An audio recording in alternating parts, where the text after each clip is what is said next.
দেখো বন্ধুরা, আজকে আমি চলে এসেছি নতুন একটা রেসিপি নিয়ে। ছোট আলুর আলু ফুচকা বানাবো। তোমরা দেখো, এখানে ছোট আলু হালকা করে সেদ্ধ করে নিয়েছি, নিয়ে খোসা ছাড়িয়ে নিয়েছি। আর এখানে আমি জিরে, একটা তেজপাতা, শুকনো লঙ্কা আর গোটা গরম মশলা নিয়েছি।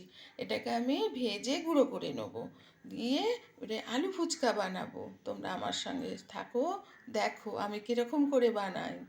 দিয়ে দিয়েছি। এবারে আলুটাকে একটু হালকা করে ভাজা করে নেব, একটু সামান্য নুন দেবো, দিয়ে হালকা করে ভাজা করে নেব।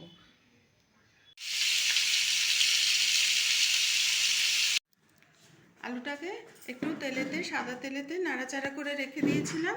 হ্যাঁ, আর এখানে হচ্ছে সেই ভাজা মশলাটা, যে ভাজা মশলাটা দেখালাম, সেই ভাজা মশলাটা। আর এখানে হচ্ছে আমচুর পাউডার, আর এখানে দুটো চাট মশলা নিয়ে নিয়েছি। আর এখানে ধনে পাতা, কাঁচা লঙ্কা কুচি করে নিয়েছি। এখানে টমেটোর এই লেবু রেখেছি কেটে, আর তেঁতুল গুলে রেখে দিয়েছি, তেঁতুলের কাই, আর নুন দেবো। এবারে এইগুলো সব একে একে দেবো, দিয়ে এটাকে নাড়াচাড়া করবো, মাখিয়ে নেবো। এটা হচ্ছে আলু ফুচকা।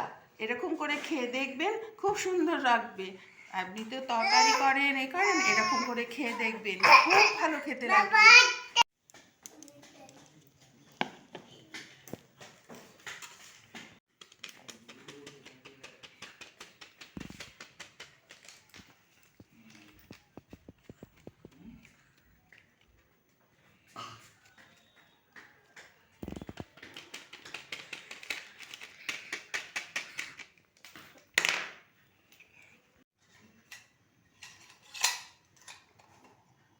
হয়ে গেছে আমার, এটা সব কিছু মশলা দিয়ে মাখানো হয়ে গেছে।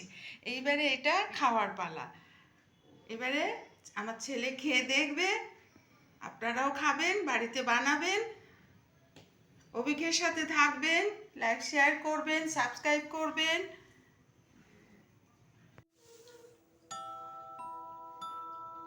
এই যে মা একটা নতুন আইটেম করেছে, আলু ফুচকা। আলুর সাইজগুলো ছোট, একদম পুরো ফুচকার মতো।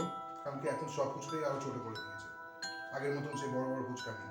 আর টেস্ট একদম সমান। এতে যা যা ফুচকা মশলা ব্যবহার হয় সব দিয়েই মা তৈরি করেছে।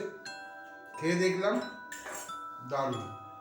শুধু ফুচকার সেই পাপড়ির জায়গায় আলু, আর টেস্ট সমান। দারুণ দারুণ, আপনারা টেস্ট করতে পারেন। একটা নেবেন নাকি? তাহলে বাড়িতে বানিয়ে নিন। যদি এরকমই মনে হয় যে কিরকম দেখতে, কিরকম খেতে, বাড়িতে বানিয়ে নিন। বানিয়ে নিয়ে আমাকে জানান, ঠিক আছে? তা অভিকের সাথে থাকুন, আমার সাথে থাকুন।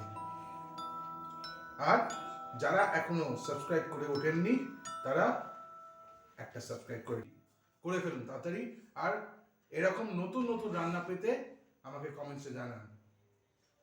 তো থ্যাংক ইউ, বাই।